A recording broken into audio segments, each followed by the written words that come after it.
Prepárate para descubrir el origen de una nación nacida entre el mar, el fuego y la esperanza. Verás cómo los primeros pueblos taínos llenaron la isla de música, creencias y sabiduría ancestral. Llegarán los barcos europeos que traerán conquista, ambición y cambios que lo transformarán todo. Serás testigo del choque de culturas, del dolor y también de los encuentros que unieron destinos. Verás nacer una nueva identidad donde se mezclan tres mundos: el taíno, el español y el africano.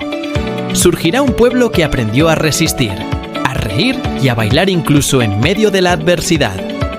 Conocerás sus luchas, sus héroes y su alegría que convirtió la historia en ritmo, fe y orgullo. Esta es la historia del pueblo dominicano. Tres sangres, una sola alma, un corazón que nunca deja de latir. El día que Colón se perdió y cambió el mundo, ¿sabías que todo lo que hoy conocemos como América empezó por un tipo que no tenía GPS ni idea de dónde iba? Prepárate, porque vamos a viajar más de 500 años atrás, al momento en que un tejedor genovés soñó con cruzar el mar para demostrar que la Tierra era redonda. Y terminó descubriendo medio mundo por accidente. En esta serie te contaremos la historia completa del origen del pueblo dominicano, con sus héroes, sus errores y sus momentos épicos. Habrá conquistas, traiciones, huracanes, amor, rebelión y hasta eclipses usados como truco de magia. Así que ajusta tu brújula, súbete a bordo y no parpadees. Porque esto no es solo historia, es la aventura real que cambió el planeta. Dicen que los sueños cambian el mundo, pero nadie te cuenta que algunos te dejan sin dormir, sin comer y con los nervios de punta. En el siglo XV, un joven genovés llamado Cristóbal Colón ya tenía claro que su vida no iba a ser coser y cantar. Hijo de un tejedor, rodeado de hilos, telares y ruido. Pero él miraba el mar como quien mira una puerta secreta. Desde chiquito, escuchaba marineros diciendo que más allá del horizonte había oro, islas mágicas y sirenas, que seguramente eran manatíes. Pero bueno, la imaginación ayuda. Colón creció con un pensamiento fijo: yo quiero ver qué hay del otro lado. En esos días, si decías que la Tierra era redonda, te miraban como si hubieras perdido la cabeza. Colón estudió mapas, leyó todo lo que encontró y empezó a pensar: si voy hacia el oeste, llego a Asia antes que nadie. Fue a Portugal con su plan y ¡zas!, puerta en la cara. Lo llamaron loco, pesado y soñador empedernido. El pobre terminó durmiendo en conventos, dibujando cartas náuticas a cambio de un pan duro. Pero el hombre era terco como una mula con brújula. Cada ola que oía le decía: no te rindas, Chris, no te rindas. Finalmente llegó a Castilla, donde conoció a Fray Juan Pérez, un fraile con buen ojo para los casos imposibles. Este le presentó a la reina Isabel la Católica, la jefa de jefas. Colón, con más labia que un vendedor de sueños, prometió oro, especias y gloria eterna. Algunos cortesanos se rieron. Este genovés perdió el norte. Pero Isabel lo miró en silencio, y algo vio. Quizás locura, quizás destino. Y así, con las capitulaciones de Santa Fe, el tejedor de Génova se convirtió en almirante del mar Océano. Pero cuidado, no todo fue gloria. Acababa de firmar el contrato más caro de su vida. Sin saberlo, ese papel encendió una era de descubrimientos y tragedias. Mientras en el puerto de Palos se preparaban las tres naves, la Niña, la Pinta y la Santa María, Colón observaba el horizonte. Quizás pensaba: o me hago leyenda, o me hundo con estilo. Y allá se fue, con tres barcos, un sueño gigante y un océano esperando. El viejo mundo se despedía, y el nuevo apenas empezaba a despertar. Primer viaje de Colón desde 1492 hasta 1493, del sueño a la tragedia. Cuando el sol se alzó sobre el puerto de Palos de la Frontera, aquel 3 de agosto de 1492, el aire olía a sal, madera húmeda y promesas imposibles. En los muelles, tres barcos se mecían lentamente: la Santa María, la Pinta y la Niña. A bordo, 90 hombres de todo tipo: campesinos, marineros, Aventureros y algunos presos indultados seguían a un genovés que decía poder llegar a las Indias navegando hacia el oeste. Cristóbal Colón, con mirada tensa, sabía que estaba a punto de jugarse la vida por un sueño que muchos llamaban locura. Durante las primeras semanas, el mar fue amable, casi cómplice. Pero pronto, el océano se volvió interminable. El agua se corrompía, el pan se llenaba de moho, y los hombres, agotados, empezaron a murmurar. La fe que los sostenía se convertía en rabia. Las noches eran tan largas que el silencio pesaba más que el viento. Temiendo el motín, Colón empezó a mentir. Cada día escribía en su diario una distancia menor a la real. Quería mantener viva la esperanza, aunque el miedo flotara sobre cada ola. La madrugada del 11 de octubre, cuando la tripulación apenas podía mantenerse en pie, un grito rasgó el viento. ¡Tierra!, rugió Rodrigo de Triana desde lo alto de la Pinta. El horizonte se encendió con el resplandor de una costa desconocida. Los hombres lloraron, rieron, se abrazaron. Algunos cayeron de rodillas. Colón también lloró, pero lo hizo en silencio, porque creía haber encontrado su ruta a Asia. No sabía que en realidad había tocado el borde de un mundo nuevo. Aquella isla se llamaba Guanahani, en las Bahamas. Los taínos que allí vivían observaron con curiosidad a aquellos hombres de piel pálida, cubiertos de hierro y ruido. Colón rebautizó la tierra como San Salvador, plantó la bandera de Castilla y besó el suelo, creyendo que Dios lo había escogido. Desde allí siguieron navegando por el Caribe, Santa María de la Concepción, Fernandina, Isabela, hasta llegar a Juana, que hoy conocemos como Cuba. Colón pensó que era una península asiática, pero el mar seguía mostrándole que se equivocaba. En diciembre, alcanzaron una isla enorme y fértil. La llamó La Española, la joya del Caribe.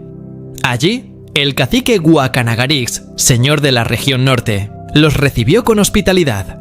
Les ofreció casabe, algodón, frutas y oro en pequeñas láminas. Los españoles, maravillados, respondieron con espejos, cuentas de vidrio y cascabeles. Nadie entendía las palabras del otro, pero se entendieron por gestos y sonrisas. En aquel instante, el destino pudo haber tomado otro rumbo. La noche del 24 de diciembre cambió todo. La Santa María encalló en un banco de arena frente a la costa. El barco se partió, quedando inutilizado. Colón, sin otra opción, ordenó usar sus restos para levantar una fortaleza de madera, el Fuerte de la Navidad. Dejó allí a 39 hombres, bajo el mando de Diego de Arana, con una orden clara: respetar a los taínos y conservar la amistad con Guacanagarix. Antes de partir, prometió regresar pronto. Pero la codicia viaja más rápido que los barcos. Los hombres de la Navidad empezaron a comportarse como amos, exigieron oro, tomaron mujeres por la fuerza y saquearon aldeas cercanas. Guacanagarix intentó detenerlos, pero sus advertencias fueron ignoradas. Las noticias llegaron hasta Caonabo, cacique de Maguana, un guerrero temido por su inteligencia y su orgullo. Convocó un consejo bajo la luz de la luna. «Si no actuamos ahora», dijo, «mañana seremos esclavos». Los jefes taínos alzaron sus manos en señal de guerra. Una madrugada, el aire de la selva se llenó de tambores y gritos.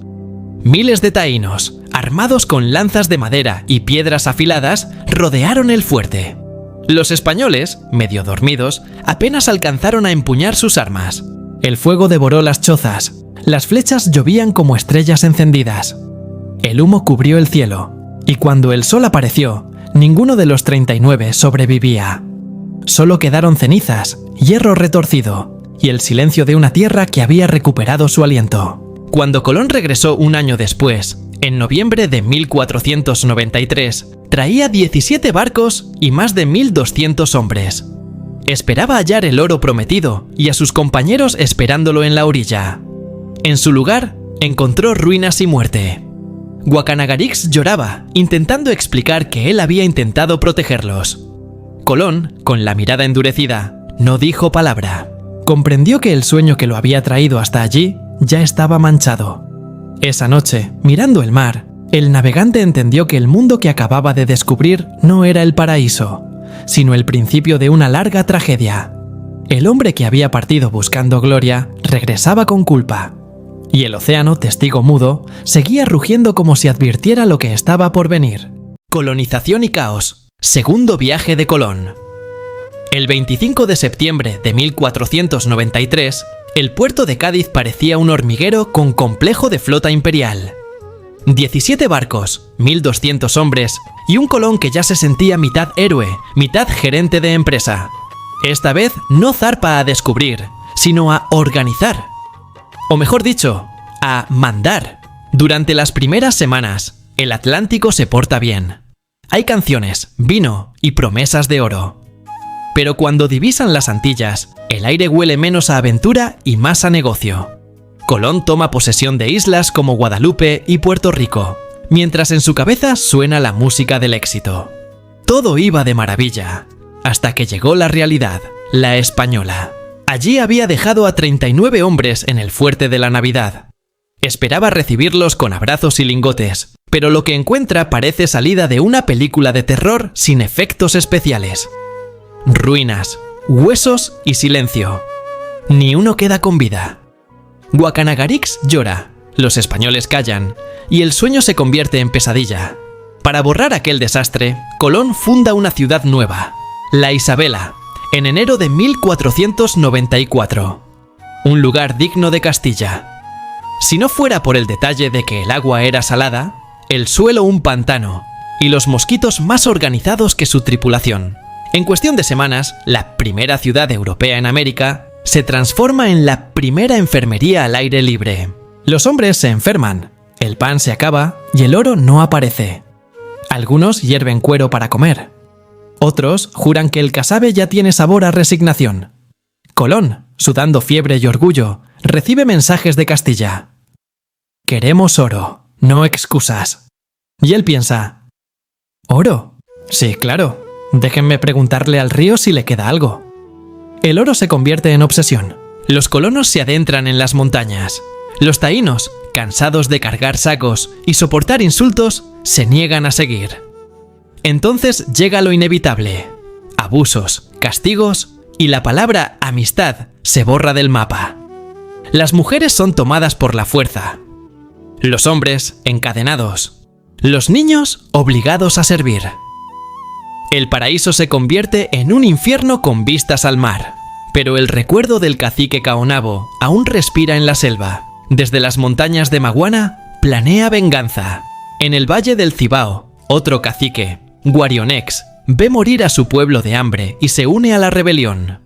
La isla entera tiembla. Colón responde como quien intenta apagar un volcán con una cubeta. Envía a su hermano Bartolomé y al intrépido Alonso de Ojeda con caballos, espadas y, por si faltaba algo, perros de guerra. En marzo de 1495 estalla la batalla de la Vega Real. 10.000 taínos armados con piedras y lanzas se enfrentan a 300 españoles montados a caballo. Resultado: desastre. Los caballos arrollan, los perros muerden y la pólvora hace el resto. Miles de taínos caen. Caonabo es capturado con engaños. Le dicen que va a firmar la paz y termina esposado. Y enviado a España. No llega. Muere en el viaje. Colón lo anota como éxito diplomático. En realidad, era el principio del fin de toda dignidad. Después de la victoria, llega la organización. El sistema de encomiendas. Cada taíno debe entregar una cantidad de oro o alimentos a su español de turno. Si no lo hace, recibe castigo, látigo o mutilación. En pocas palabras, si no sangras oro, sangras tú. La isla entera se hunde en el hambre. Las enfermedades brotan y los pueblos desaparecen. Se calcula que en solo 3 años murió más de la mitad de la población taína, no solo por la espada, sino por el agotamiento, la viruela y la tristeza. Mientras tanto, los colonos, decepcionados por no nadar en oro como les prometieron, comienzan a culpar a Colón. Lo acusan de tirano, de corrupto y de quedarse con las mejores recompensas. El alcalde Francisco Roldán encabeza las quejas, enviando cartas a los reyes que suenan más a chisme de taberna que a informe oficial. Colón, enfermo y agotado, ve cómo su autoridad se desmorona. Los taínos lo odian, los españoles lo critican, y solo el mar parece seguir escuchándolo. De visionario pasa a ser villano, de héroe a problema administrativo. En 1496, con la moral por los suelos y la salud en ruinas, Colón vuelve a España. En su mente sigue viendo mapas, tesoros y reinos imaginarios. Cree que todavía puede recuperar la gloria, sin saber que lo que le espera es una cadena más pesada que todas las que mandó forjar. Así termina el segundo viaje. El viaje que cambió el sueño en colonización, la amistad en miedo y el descubrimiento en conquista. El mar, una vez más, devolvía a los hombres, pero se quedaba con sus almas. El tercer viaje, la caída del almirante. Cuando Cristóbal Colón regresó a España después del segundo viaje, no volvió como héroe triunfante, sino como un hombre agotado con la piel quemada por el sol, la barba sin ganas y un brillo en los ojos que decía: «Todavía no me rindo». Tosía, cojeaba y hablaba de oro y de Asia, como quien habla de un sueño que se niega a despertar. Los reyes católicos lo escuchaban con esa mezcla de compasión y cansancio que se pone a un amigo insistente. Al final, dijeron algo como: «Está bien, Cristóbal, pero esta vez sin tanto presupuesto». Así, el 8 de mayo de 1498, el almirante partió desde Sanlúcar de Barrameda, con 6 barcos y unos 200 hombres. Pero aquello ya no era la gloriosa flota del primer viaje, sino una especie de versión low cost del sueño. En las bodegas había más esperanzas que víveres, y el pan duro competía con los chistes malos de los marineros. El calor en alta mar era tan sofocante que los mástiles crujían como si también sudaran. El agua se acababa, los hombres rezaban y Colón, con su eterna fe y su cuaderno empapado, anotaba cada corriente, cada nube y cada idea descabellada. En voz baja murmuraba: «Si el viento no me lleva a Asia, al menos me llevará a la historia». El 31 de julio divisó una tierra nueva, la isla de Trinidad. El aire olía a selva y humedad, y los pájaros cantaban como si anunciaran algo grande. Luego, al ver una corriente enorme, el Orinoco, Colón quedó boquiabierto. Aquello no podía venir de una isla. En su diario escribió, con letra temblorosa: «Una tierra grandísima y desconocida para todos los hombres».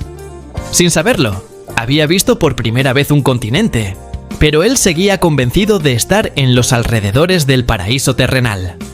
Continuó hasta la Española, buscando descanso, pero encontró un infierno. Los colonos discutían, las minas estaban vacías, los cultivos secos y los taínos esclavizados. Bartolomé y Diego Colón, sus hermanos, gobernaban la isla con mano tan dura que ni el yunque la aguantaba. «Orden», decían ellos. «Tiranía», gritaban los demás. Los colonos, hartos de promesas de oro que nunca veían, enviaron cartas furiosas a Castilla. «El almirante es cruel, es codicioso, hasta los cocos lo odian». Y aunque algunas exageraban, el rumor llegó alto y claro a los oídos de la corte. En el año 1500, los reyes decidieron enviar a Francisco de Bobadilla, caballero de la Orden de Calatrava, con una misión sencilla: poner orden. Y si era necesario, ponerle esposas al que lo mereciera. Cuando Bobadilla llegó a Santo Domingo, la escena parecía sacada de una tragedia. Presos amontonados, cadáveres colgando, colonos enfrentados. Sin dudar, ordenó liberar a los prisioneros y arrestar a los Colón. Primero Bartolomé, luego Diego, y por último, el mismísimo Cristóbal. El día de su captura, el sol caía implacable. Colón, encadenado, bajó la cabeza sin decir palabra. Los marineros miraban en silencio al hombre que había abierto el mundo, y ahora no podía abrir ni sus propias manos. Cuando le ofrecieron quitarle las cadenas, respondió con voz firme: «No, quiero llevarlas conmigo. Son mis títulos de honor». Nadie se rió, pero todos lo recordaron. El viaje de regreso a España fue lento y silencioso. Las olas golpeaban el casco como si también lo juzgaran. Algunos marineros susurraban: «Llevamos preso al que nos trajo el mundo». En Cádiz, la noticia corrió como pólvora. El almirante del mar Océano llegaba prisionero. La reina Isabel, Al enterarse, se llevó las manos al rostro. Mandó traerlo ante ella. Cuando Colón entró en la sala, con las marcas de las cadenas aún en la piel, la soberana rompió el protocolo y lo abrazó. «Te devuelvo la libertad», le dijo, pero su mirada decía algo más. «El poder, ese no vuelve». A partir de entonces, Colón fue libre solo de cuerpo. Su espíritu siguió atado al desengaño. Había descubierto un continente, sí, pero había perdido su lugar en él. El nuevo mundo prosperaba en medio del caos, y el viejo almirante entendió por fin que el precio de su sueño era su propia caída. Y así terminó el tercer viaje, con un hombre que creyó tocar Asia y encontró América, que buscó gloria y halló cadenas, y que sin saberlo, cambió la historia del mundo, a costa de perder la suya. El elegido Obando, el hombre de hierro y sangre indígena. El mundo había cambiado.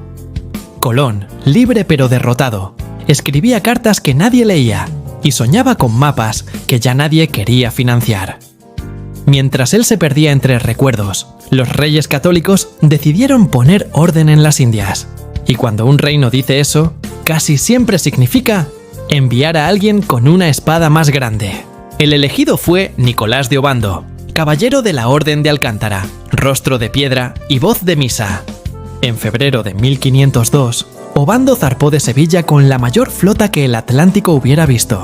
32 naves, 2.500 hombres, mujeres, caballos, sacerdotes y, por supuesto, ambición para repartir. Bajo las velas ondeaban promesas de justicia. En las bodegas dormían cañones y cadenas. Cuando la flota se acercaba a la española, el cielo decidió dar la bienvenida a su manera. Un huracán monumental que hizo crujir el mar como si rugiera un dios furioso. Los barcos se hundían como juguetes, las velas volaban como pañuelos, y los hombres gritaban oraciones en todos los idiomas posibles. El destino, con su ironía habitual, salvó justo el barco de Obando, y hundió el de Francisco de Bobadilla, aquel que había enviado a Colón encadenado. Murió tragado por las olas junto a toneladas de oro robado. El mar, sabio y paciente, había presentado su factura. Ya en tierra firme, Obando se propuso refundar Santo Domingo. Mandó mover la ciudad a la orilla occidental del río Ozama y levantarla en piedra, como si los muros pudieran borrar las culpas. La nueva capital brillaba al sol, pero su resplandor escondía sombras más densas que nunca. El orden llegó, sí, aunque lo trajo montado en un caballo con armadura. En 1503, el cacicazgo de Jaragua vivía en aparente paz. Su gobernante era Anacaona, mujer de sabiduría y belleza que gobernaba con inteligencia y calma, como una llama que da luz sin quemar. Cuando supo que el nuevo gobernador quería visitarla, lo recibió con hospitalidad taína. Música, frutas, flores y danzas. Aquella fiesta fue un arco iris en mitad del trópico. Los tambores sonaban, los cánticos subían al cielo, los niños corrían entre los invitados. Anacaona sonreía, creyendo ver en los españoles aliados y no verdugos. Pero Obando, desde su asiento, observaba todo con ojos fríos. Cuando levantó una mano, la música se detuvo. Y comenzó la tragedia. Los soldados españoles, escondidos entre las chozas, cerraron las salidas del Gran Bohío. En segundos, las antorchas sustituyeron a las flores. El fuego rugió. Los tambores se callaron. Los gritos tomaron el lugar de las canciones. 80 caciques murieron entre humo y lanzas, y Anacaona fue apresada. La acusaron de traición, una palabra que los conquistadores pronunciaban cada vez que necesitaban una excusa. Durante meses la mantuvieron prisionera. Le ofrecieron salvar su vida a cambio de someterse. Ella respondió con silencio y dignidad. Cuando la llevaron a la plaza de Jaragua para ahorcarla, no pidió clemencia ni bajó la mirada. Dicen que el viento soplaba fuerte, como si el Caribe entero contuviera la respiración. Con su muerte, murió también la voz libre del pueblo taíno. Pero la historia no terminó ahí. En Higüey, al este de la isla, un pequeño levantamiento indígena bastó para desatar otra carnicería. Obando envió soldados con perros de guerra que despedazaban cuerpos como si fueran presas de caza. Los cronistas contaron, con una frialdad que hiela, que los hombres apostaban quien cortaba más cabezas antes de la puesta del sol.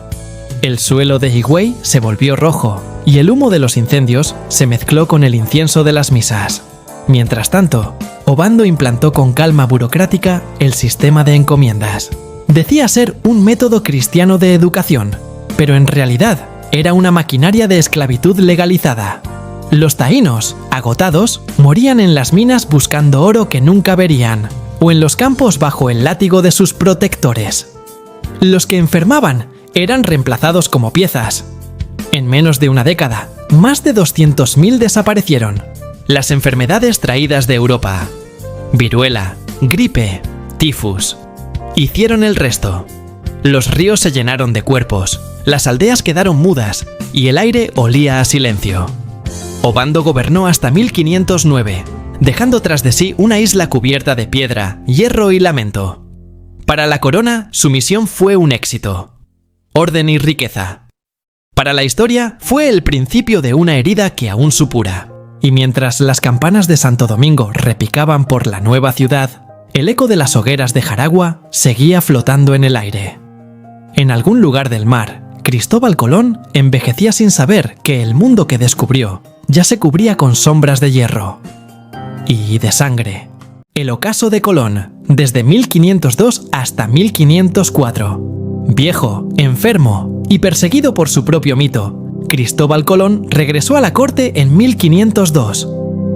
Ya no era el héroe de los cantos, ni el almirante del mar océano que hacía soñar a España.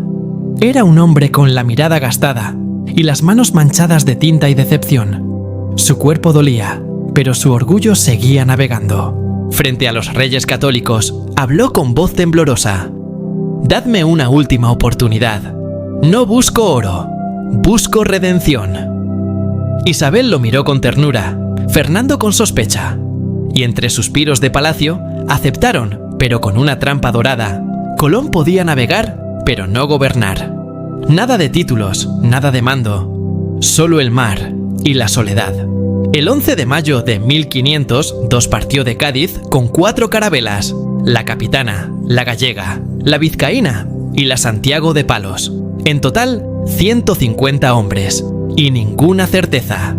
Ya no eran los aventureros entusiastas del primer viaje, sino un puñado de marineros curtidos, medio creyentes, medio cansados. Colón, con sus más de 50 años, artritis y fiebres, caminaba apoyado en un bastón, pero su mente seguía ardiendo como el sol del trópico. Zarparon entre rezos y mosquitos, y pronto el océano demostró que ya no obedecía a su viejo capitán. Tormentas, vientos cruzados y marineros que murmuraban que Dios se había cansado de seguirlo. Aún así, el almirante sonreía entre las olas y decía: «Si el cielo quiere probarme, que lo intente». Cuando intentó desembarcar en la Española para reparar las naves, Nicolás de Obando, el nuevo gobernador, temeroso de su sombra, le cerró las puertas. Colón suplicó abrigo, porque un huracán se avecinaba. Obando se negó. «No hay sitio para ti aquí», dijeron sus emisarios. El almirante se alejó con el rostro inmóvil y el alma hecha polvo. Esa noche, el cielo se partió en dos. El huracán rugió como un demonio antiguo. Las olas devoraron la flota de Obando, hundiendo barcos y tesoros. Entre ellos, los navíos que llevaban a Francisco de Bobadilla, el mismo que había apresado a Colón, y toneladas de oro. El mar, fiel a su humor vengativo, parecía reírse. El almirante continuó su viaje hacia el oeste, explorando las costas de Honduras, Nicaragua, Costa Rica y Panamá. Cada amanecer traía promesas de oro y rumores de una tierra más grande al sur. Encontró ríos resplandecientes, selvas sofocantes y tribus que lo miraban con una mezcla de asombro y compasión. Pero también halló tormentas, naufragios, fiebres y motines. El mar lo castigaba, la selva lo devoraba y los hombres lo abandonaban.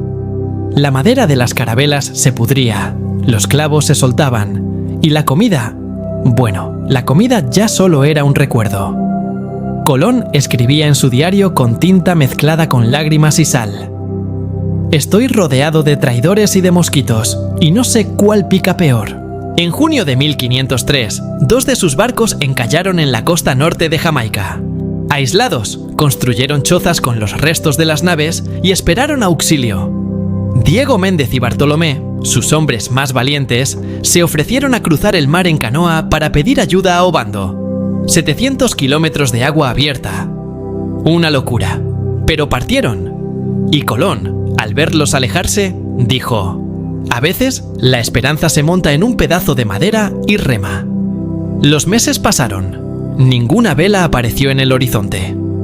Los marineros famélicos comenzaron a rebelarse. Algunos huyeron con los nativos, otros planearon matar al viejo almirante. Y los taínos, cansados de alimentar a los hombres del mar, se negaron a seguir ayudando. Entonces, Colón hizo lo que mejor sabía: improvisar con genialidad. Recordó que se aproximaba un eclipse lunar el 29 de febrero de 1504. Convocó a los caciques y, con voz solemne, anunció: «Mi Dios está enojado por vuestra desobediencia, y esta noche oscurecerá la luna en señal de castigo». Y cuando el cielo se tiñó de rojo y la luna desapareció, los taínos cayeron de rodillas. Suplicaron su perdón y lo alimentaron de nuevo. En esa playa, entre cocos y estrellas, Colón volvió a conquistar. Pero esta vez no con espadas, sino con astronomía. Durante casi un año permanecieron varados. Las carabelas podridas se convirtieron en cárceles flotantes. Los hombres contaban historias para no volverse locos. Y el almirante envejecía bajo el sol como una estatua de sal. Finalmente, en junio de 1504, una expedición enviada por Obando llegó a rescatarlos. Colón, demacrado, cojo y cubierto de llagas, subió a bordo apoyado en su hijo Diego. Dicen que al mirar por última vez las costas del Caribe, murmuró: «Aquí quedó mi sueño». Regresó a España sin gloria, sin oro y casi sin esperanza. Pasó sus últimos años en Valladolid, escribiendo cartas que nadie respondía, planeando un quinto viaje que nunca llegó. Sus dolores eran tantos que dormía sentado, con el cuerpo retorcido por la artritis y el alma encogida por el olvido. El 20 de mayo de 1506, Cristóbal Colón murió. Tenía 55 años. Lo acompañaban su hijo Diego y unos pocos fieles. En su lecho, murmuró: «En tus manos, Señor, encomiendo mi espíritu». Creía aún haber llegado a Asia. Moría sin saber que había abierto las puertas de un continente. Fuera de su casa, el mundo seguía girando. Los mercaderes hablaban ya de las Indias occidentales y los nuevos conquistadores partían hacia el oeste. Colón quedaba atrás, como un mito con fiebre y sin fortuna. Fue héroe o villano, visionario o loco. Depende de quién lo nombre.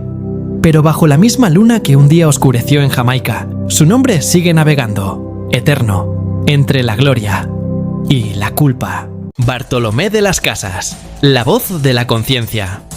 Cuando Bartolomé de las Casas llegó al Nuevo Mundo en 1493, era poco más que un joven con sotana limpia y sueños relucientes. Viajaba en el segundo viaje de Cristóbal Colón, acompañando a su padre, Pedro de las Casas, un comerciante sevillano convencido de que América era básicamente una mina de oro. Con palmeras. Bartolomé, formado en leyes y teología en Salamanca, veía la colonización como una especie de misión divina con beneficios incluidos.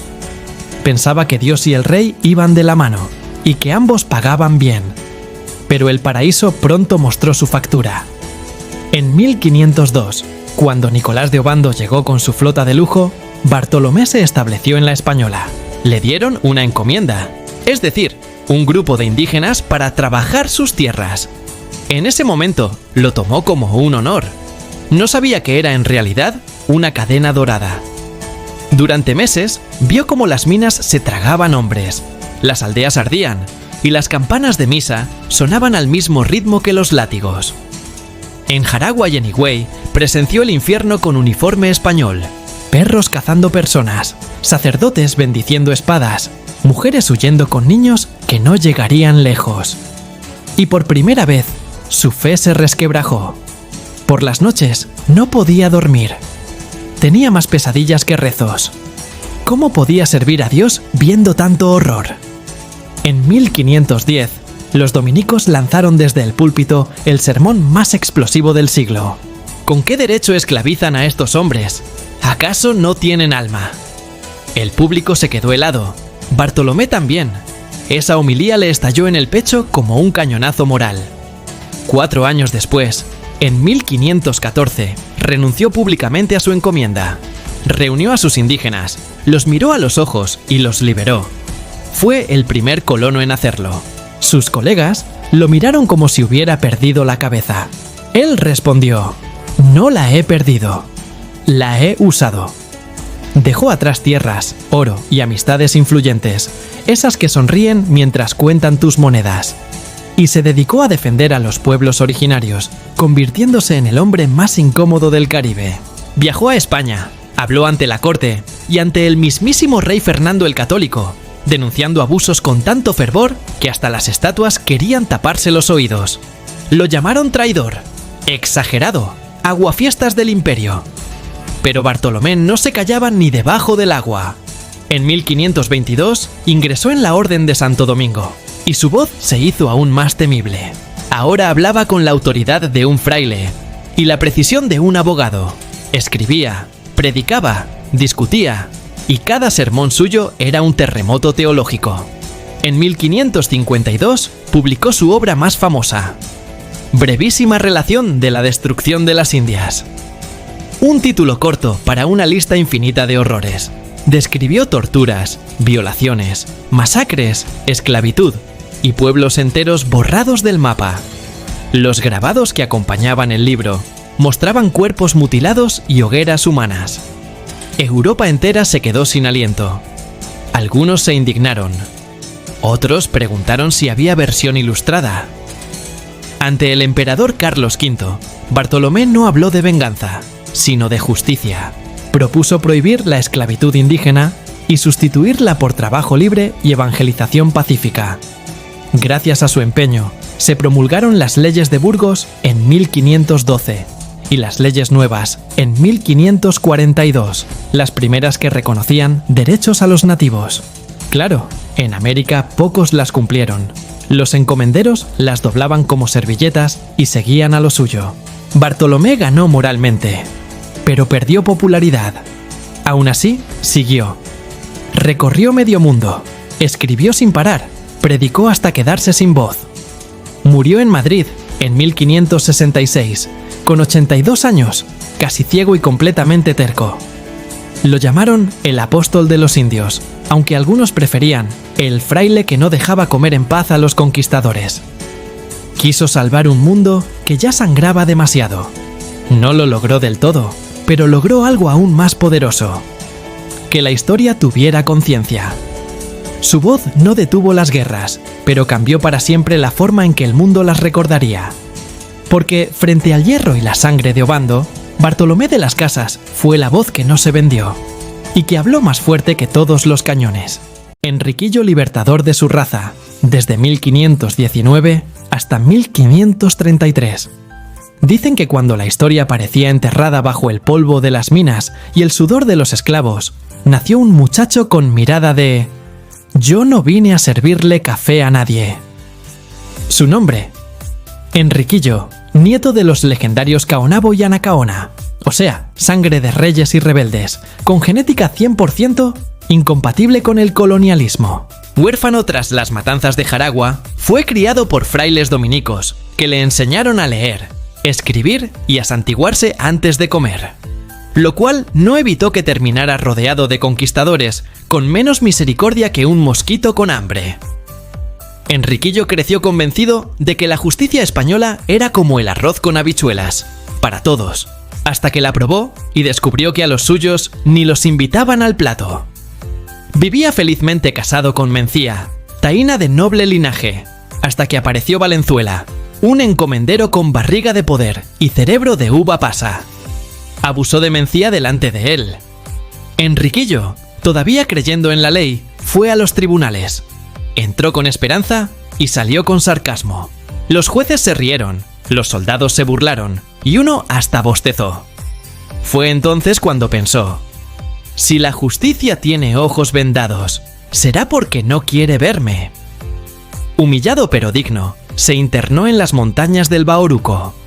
Llevaba consigo su orgullo, un caballo flaco y una paciencia más afilada que una lanza. Allí fundó la rebelión más larga del Caribe. Los españoles lo buscaron, pero Enriquillo conocía cada piedra, cada cueva, cada mosquito por su nombre. Los cronistas decían que los taínos vivían entre cuevas, comiendo raíces, pescados diminutos y esperanza tibia. Pero lo hacían con estilo. Algunos andaban envueltos en hojas como si fueran capas de superhéroes tropicales. Otros, delirando de fiebre, bailaban creyendo espantar los demonios, o los mosquitos, lo que llegara primero. Había quienes, mareados por la malaria, caminaban como si coreografiara un vals invisible. Las noches eran peores. Sudaban tanto que el suelo parecía hervir. Algunos tiritaban envueltos en hojas de plátano. Otros lloraban con cara de ¿por qué el sol brilla tanto si no hay vitamina C? Y cuando las fiebres bajaban, quedaban tan flacos que el viento los empujaba como cometas sin cuerda. Mientras tanto, los españoles tampoco estaban mejor. Entre diarreas, picaduras y desmayos, sus campamentos parecían hospitales improvisados, con olor a desesperación y queso rancio. Los soldados regresaban diciendo: no vencimos, pero perdimos peso. Las ratas parecían más organizadas que el ejército. Aún así, Enriquillo resistía. Con fiebre, sin comida, sin miedo. Decían que tenía el poder de volverse invisible, pero la verdad es que solo estaba tan flaco que se confundía con las ramas. Bartolomé de las Casas, desde España, enviaba cartas al rey Carlos V, advirtiendo que si no hacían justicia, el Caribe acabaría vacío o lleno de fantasmas con mocos. Y no se equivocó. La rebelión creció tanto que hasta los esclavos africanos escapados se unieron, formando una especie de Liga de los Indignados del Trópico. Después de 14 años de sudor, hambre y fiebres dignas de telenovela, el rey se rindió primero. En 1533, el gobernador Barrionuevo subió a las montañas con bandera blanca y repelente. Enriquillo lo recibió cubierto con una manta y la mirada de quien no tiene fiebre, solo orgullo. Firmaron las capitulaciones de Bauruco. Los taínos serían libres, sin tributos ni látigos, y Enriquillo recibiría el título de Don. Sí, Don Enriquillo, el rebelde más educado del imperio. Poco después enfermó, y entre delirios de calor y tos poética, murió en su tierra.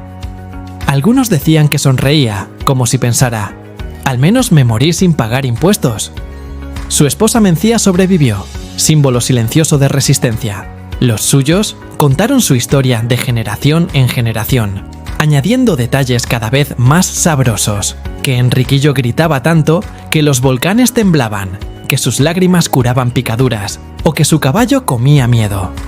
Hoy, el lago que lleva su nombre todavía brilla bajo el sol, y dicen que cuando sopla el viento, se escucha una risa lejana, mezcla de fiebre, orgullo y burla al destino. Porque Enriquillo no solo peleó por libertad, también se dio el lujo de reírse de los que pensaban que el alma taína ya estaba muerta. Epidemias, la gran matanza invisible. No todas las guerras se ganan con espadas, algunas se ganan con estornudos. Desde que las carabelas de Colón tocaron las costas del Caribe, la muerte ya venía escondida. En pañuelos sucios y abrazos amistosos. Los marineros trajeron consigo un ejército de microbios tan entusiastas que ni pedían permiso para desembarcar. Al principio fueron simples resfriados, pero para los taínos aquello era como recibir una granada biológica con moqueo incluido. Bastaba un «achís» español para que medio poblado entrara en cuarentena sin saber qué demonios era una cuarentena. Los cronistas escribían cosas poéticas como «caían como hojas secas». Pero, si hubiesen tenido dibujantes, los habrían mostrado tirados en hamacas, sudando, con la nariz roja, ojos saltones y caras de ¿por qué el cielo gira? Luego, en 1508, llegó la invitada VIP, la viruela.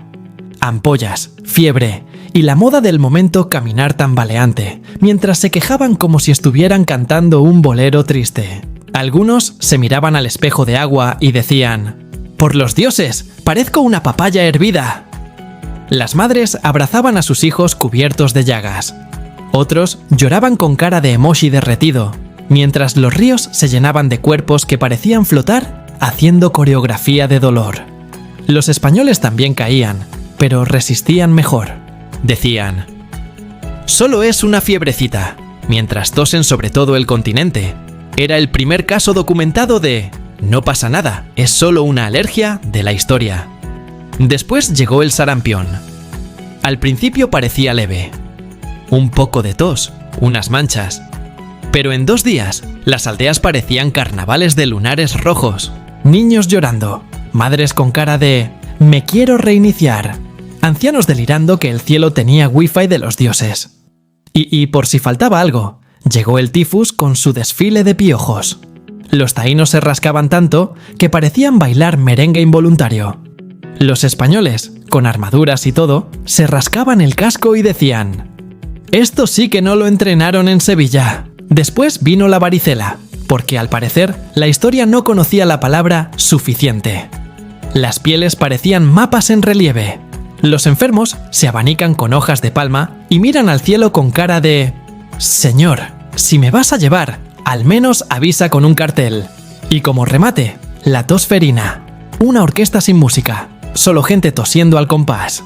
Los niños se ponían rojos como tomates maduros, y los padres los abanican desesperados con cara de que ya no saben si es mejor rezar o soplar.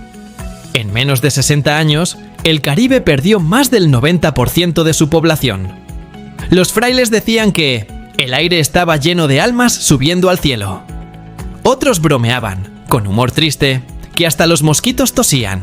Las aldeas quedaron vacías, y los perros, confundidos, ladraban a la nada. Para los conquistadores, aquello era voluntad divina. Para los taínos, el fin del mundo. Si hoy alguien quiere imaginarlo, piense en el coronavirus, pero sin mascarillas, sin médicos y con un cura diciéndote «reza y bebe agua bendita, quizá funcione». Los españoles veían cuerpos, los taínos veían fantasmas y el aire olía a fiebre y resignación. Los que sobrevivían andaban medio calvos, con la piel pelada, flacos como estatuas, algunos llorando con esa cara de «ya ni el espíritu me responde». Taínos temblando con ojos en espiral, españoles con narices rojas estornudando sobre mapas, frailes rezando con mascarilla de hojas y una nube de microbios riéndose como si celebraran el nuevo continente. Si la colonización hubiera ocurrido en el siglo XXI, quizá habrían traído vacunas, ibuprofeno y gel hidroalcohólico, y los virus no habrían sido los protagonistas.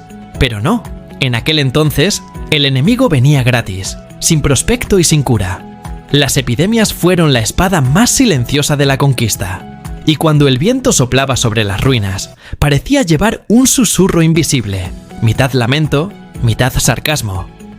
No fue el hierro quien nos mató, fue el estornudo que trajeron. Mestizaje y nacimiento de la cultura dominicana. Cuando Colón llegó a la Española en 1492, no sabía que estaba entrando al taller de mezclas más creativo de la historia. Venía con 3 barcos, un mapa dudoso y una maleta llena de virus, vacas, trigo y drama. Pero sin querer, aquel viaje trajo el encuentro de 3 mundos que cocinarían el plato más sabroso de América: el pueblo dominicano. Primero, los taínos, la raíz original. Gente buena, trabajadora y fan de la yuca, la hamaca y el casabe. Sabían mirar las estrellas sin telescopio y sembrar sin Google Maps. Vivían en bohíos redondos, símbolo de armonía y aire fresco. Los primeros open space del Caribe. De ellos heredamos palabras con swing: huracán, barbacoa, sabana, caníbal. El diccionario latinoamericano empieza con taíno y termina con sazón. Luego, aterrizaron los españoles, trayendo hierro, cruces y un acento que todavía se nos pega cuando decimos «¡Coño, qué calor!». Llegaron con arroz, cerdo, cabras y la receta de la paella sin mariscos. En sus guisos mezclaron ajo europeo con ají caribeño, creando los primeros sofritos con ritmo. Claro, también trajeron la espada y las uniones multiculturales, que a veces empezaban con amor y otras con amenaza.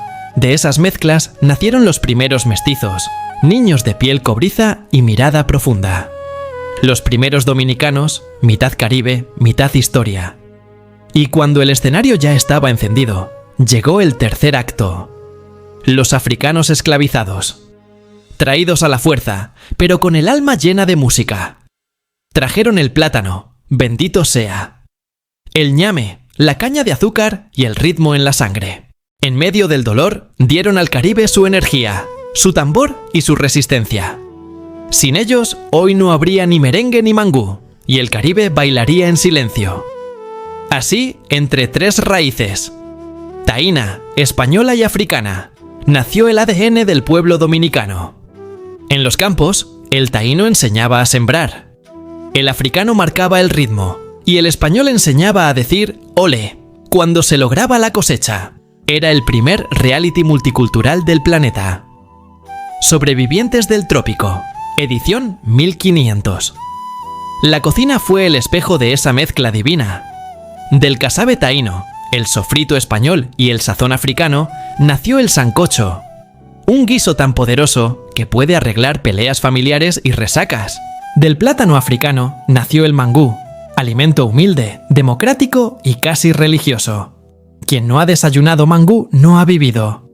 Cada plato dominicano es una página de historia servida con cuchara. Y si la comida mezcló sabores, la música mezcló almas. Los tambores africanos se juntaron con las guitarras españolas y los cantos taínos, y de ese coqueteo rítmico nació algo nuevo. Los areítos taínos, esas danzas de gratitud al sol, se transformaron con el tiempo en los primeros sones.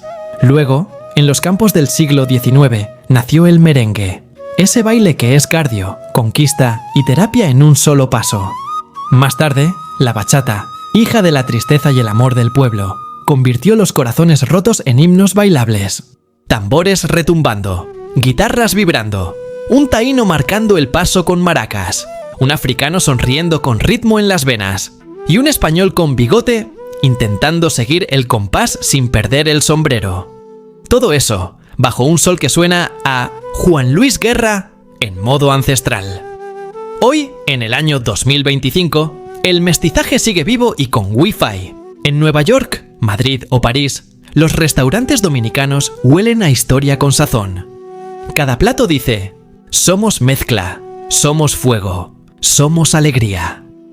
En los escenarios, las guitarras de Juan Luis Guerra, las voces de Prince Royce, Romeo Santos y el dembow de la nueva generación siguen proclamando lo mismo. La cultura dominicana no tiene fronteras ni timidez, porque en esta tierra bendita, la mezcla no solo se cocina, también se baila.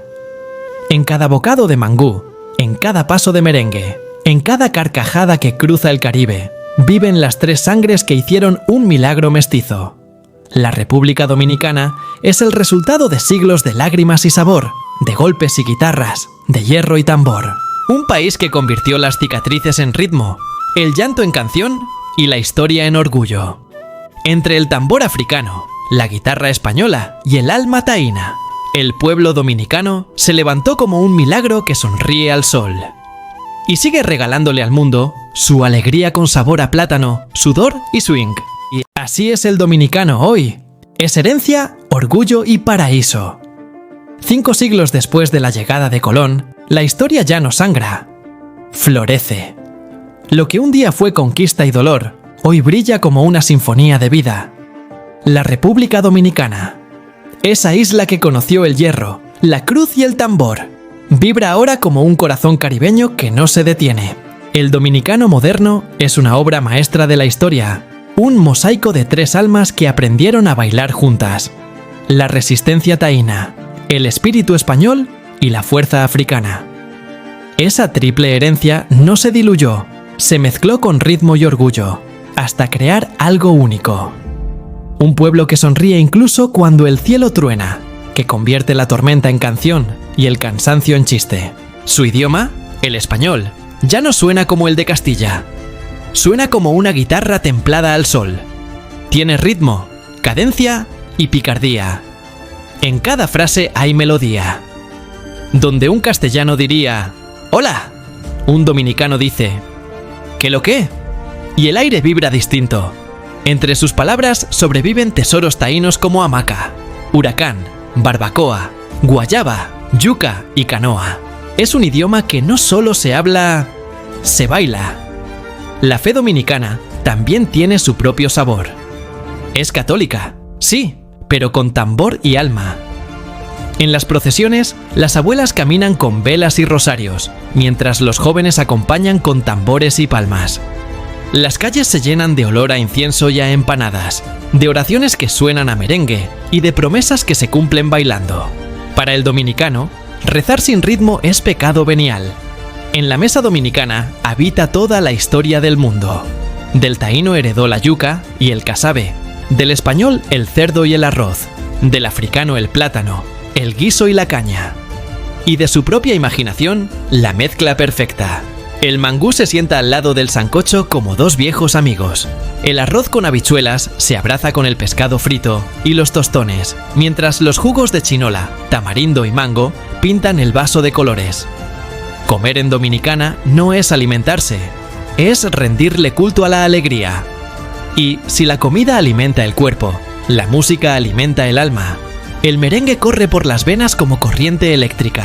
Suena en los campos, en los barrios, en los colmados, donde la bocina se cae del techo y nadie la apaga. La bachata, con su tono dulce y nostálgico, es el corazón hecho guitarra.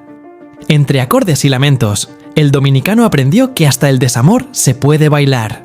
Hoy, en el 2025, sus hijos, Juan Luis Guerra, Romeo Santos, Prince Royce, Manny Cruz, llevan el alma del Caribe por el mundo, mezclando guitarras y sintetizadores, dembow y tradición. Donde suena una canción dominicana, el aire cambia de temperatura. El mundo entero escucha un pedacito de su historia hecha ritmo. Pero la República Dominicana no solo se escucha, se ve, se huele, se siente. Desde el amanecer de Punta Cana, cuando el sol se derrama sobre el mar como miel dorada, hasta el atardecer en Samaná, donde las montañas se tiñen de verde y los pescadores regresan cantando. En Puerto Plata, las olas se rompen con elegancia. Y en Jarabacoa, el aire huele a café recién colado y a tierra fértil. El país es una paleta viva. Azules que hipnotizan, verdes que acarician, ocres que arden. Los vendedores ambulantes son artistas del color. Bandejas de frutas como cuadros, mangos, piñas y papayas, que parecen soles en miniatura. En las calles, los niños juegan descalzos, los adultos discuten de política con la radio encendida, y las abuelas dirigen la orquesta del barrio con una cuchara de madera. La República Dominicana exporta cacao, ron, tabaco, café, talento y sonrisas. Es el único país del mundo donde alguien que no tiene nada te ofrece café, donde la risa llega antes que el saludo, donde hasta los problemas bailan. El dominicano de hoy no es ingenuo. Sabe que su país tiene heridas, desigualdades, sombras, pero también sabe que el corazón de su gente es más grande que cualquier crisis. En las calles, el sol brilla igual sobre los techos de zinc que sobre los hoteles de 5 estrellas. En los barrios suena la bocina del motoconcho y el eco de una bachata que sale por la ventana, mientras una vecina grita: «Ven a comer, que se enfría el arroz». Ser dominicano es una mezcla de valentía y ternura, de orgullo y risas, de historia y esperanza. Es levantarse con sueño pero con fe. Es tener poco y sentir que se tiene todo. Es mirar al mar y pensar que el paraíso nunca se perdió. Solo cambió de nombre. Y así, después de siglos de fuego y mestizaje, de lágrimas y tambores, el pueblo dominicano sigue de pie, con el alma encendida y los pies listos para bailar. En cada sonrisa hay una victoria. En cada merengue, una bandera. En cada abrazo, una historia. Porque ser dominicano no es una nacionalidad. Es una emoción en movimiento, una herencia que se canta, un orgullo que se cocina, una libertad que se celebra. Y cuando el sol cae sobre el Caribe, tiñendo el cielo de naranja y oro, el dominicano mira el horizonte y dice, con voz firme y alegre: «De sangre y esperanza nacimos, y mira qué bonito salimos». Ya tú sabes. Salud y recetas mundiales llegó, el canal que le da sabor a tu corazón.